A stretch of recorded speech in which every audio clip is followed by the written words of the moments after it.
Uma vitória jogando fora de casa e 3 pontos importantíssimo para essa reta final do Campeonato Brasileiro da Série B. A gente sabe da importância da vitória, dos 3 pontos e das circunstâncias do jogo de ontem. O Vasco jogou com 1 a menos, o Vasco jogou em um campo impraticável, o gramado horroroso, mas o Brusque também enfrentou todas essas dificuldades e muito mais, como a gente falou, viagem, desfalque e todos os problemas também que o Vasco enfrentou, o Brusque enfrentou. Mas dentro de campo o Brusque superou as dificuldades, foi para cima do Vasco, ainda quando não tinha vantagem numérica, não tinha sido expulso o Léo Matos, o Brusque já era mais agudo, já tinha feito um gol que foi anulado ali por causa de milímetros, então não tem desculpa para o futebol medíocre jogado pelo Vasco ontem, porque o Brusque criou várias oportunidades de gol e tinha sim tudo para empatar ou até sair com uma vitória jogando contra o Vasco.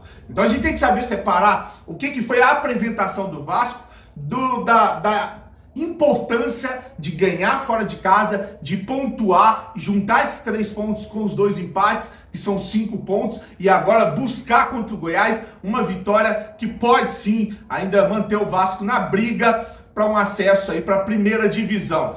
Depois da vinheta eu volto para mostrar um pouco do trecho da entrevista coletiva do Diniz, que falou aí a respeito da parceria com o Nenê, que os dois formam uma dupla interessante, e vamos falar um pouco sobre a rodada de ontem e os jogos de hoje, para a gente torcer e ou secar adversários que brigam na tabela para chegar no G4.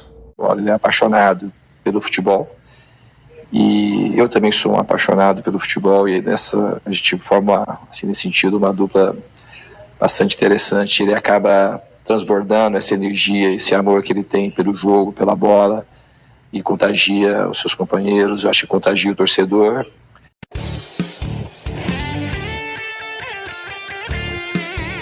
Vascaíno do Cerrado.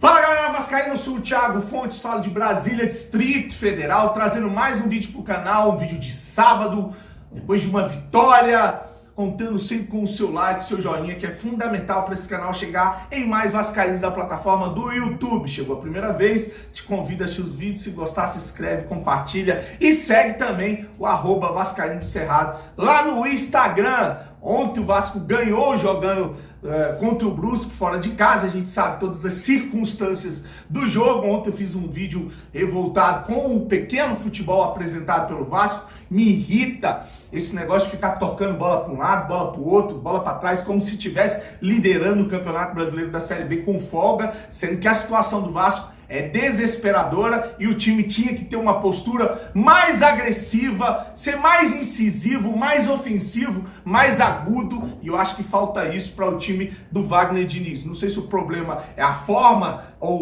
o modus operandi do Wagner Diniz, o jeito dele de jogar, de armar os seus times, que tem posse de bola, mas não consegue converter isso em gol, ou se é a fragilidade desse elenco montado pelo Alexandre Pássaro. Pode ser também uma união dessas duas situações, e por isso a gente viu o Vasco ter posse de bola, mas quem é que realmente teve oportunidades e quase fez gols, ou fez vários gols, inclusive 2 anulados, foi o Brusque. A gente viu esse time do Fernando Diniz jogar bem contra o Cruzeiro no primeiro tempo, jogar bem contra o CRB no primeiro tempo, mas no segundo tempo, seu time horroroso de sempre. Então o Vasco acredita, meio que desconfiando por tudo que a gente passou aí, e o que nos resta é torcer para dar certo e a gente ganhar do Goiás na segunda-feira. Aliás, o Vasco tem uma sequência aí, pega o Goiás na segunda jogando em casa, depois sai no domingo para jogar contra o Confiança, no dia 16 encara o Curitiba jogando fora de casa,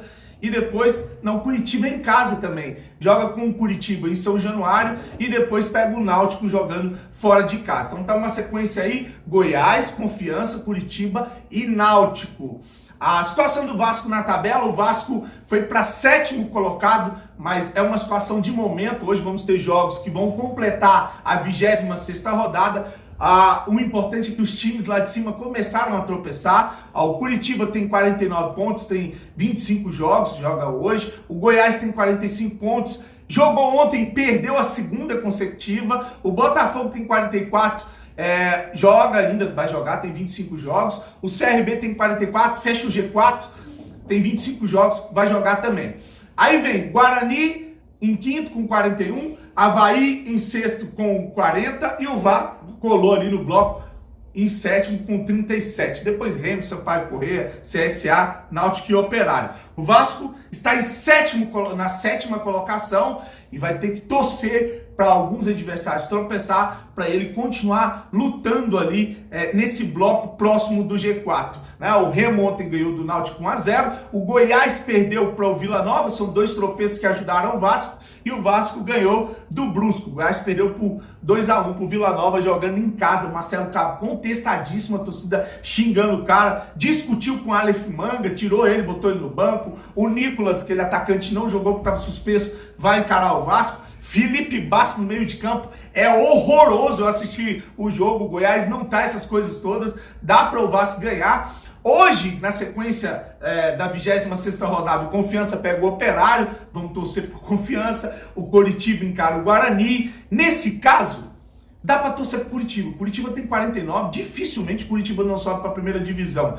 Torce com Curitiba e seca o Guarani, porque aí a gente briga ali pelas últimas 3 vagas. Então deixa o Curitiba aí, importante a gente ganhar do Curitiba depois. O Cruzeiro encara o CSA que subiu, né? O CSA tá em 10º colocado com 35 pontos. Torcer pro Cruzeiro ganhar do CSA e o Botafogo encara o Sampaio Corrêa. Aí um empate seria o melhor dos mundos aí para o Vasco continuar sonhando com uma vaga ou brigar pela vaga de acesso para primeira divisão. Vou deixar um trecho da entrevista coletiva do Fernando Diniz, onde ele fala da parceria com o Nenê, que os dois formam uma dupla interessante, que ele já queria o Nenê no Fluminense, depois trouxe para o Vasco. O Nenê, que tem sido um diferencial, fez o gol da vitória ontem, participou do gol contra o Cruzeiro, fez gol contra o CRB, aliás, participou do gol contra o CRB, fez gol contra o Cruzeiro. Então, desde que chegou, ele tem sido o jogador mais importante no time do Vasco. Vou deixar a análise aí do Fernando Diniz a respeito do Nenê. Então, começando pelo final, eu achei que ele estava puxando cãibra, e ele estava alongando. Por 2 vezes ele tinha alongado, e aí eu não queria tirá-lo do jogo, como eu não queria tirar no jogo do Cruzeiro. Não gosto muito de tirar ele do jogo. Eu acho que quando ele está em boas condições e está ativo no jogo, é um jogador que ele compensa, às vezes, o cansaço com uma qualidade técnica, experiência, e ele pode, em qualquer minuto, decidir o jogo como ele decidiu e ampliar o marcador. E ele é um jogador muito inteligente também para compor o sistema defensivo.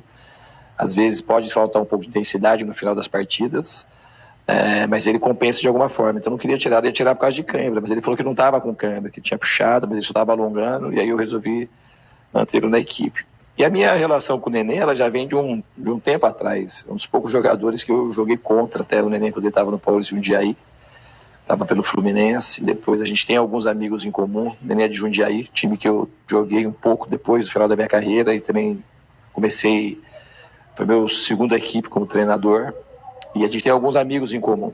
E eu sempre admirei demais o futebol do Nenê. E quando eu tive a primeira chance que eu tive de levá-lo para trabalhar comigo, eu levei no Fluminense. Ele demorou um pouquinho para vir, então logo ele era para ter vindo no começo do ano, e ele retardou um pouco a vinda dele. Aí ele chegou, a gente trabalhou pouco tempo. E aqui no Vasco, assim que eu cheguei, já tinha essa possibilidade, e imediatamente eu o quis perto de mim, e nós chegamos dessa vez juntos, estreamos juntos. Eu costumo dizer que ele é um exemplo, assim, pela paixão que ele tem com o futebol. É um jogador que acrescenta muito o futebol brasileiro, tem gosto de jogar.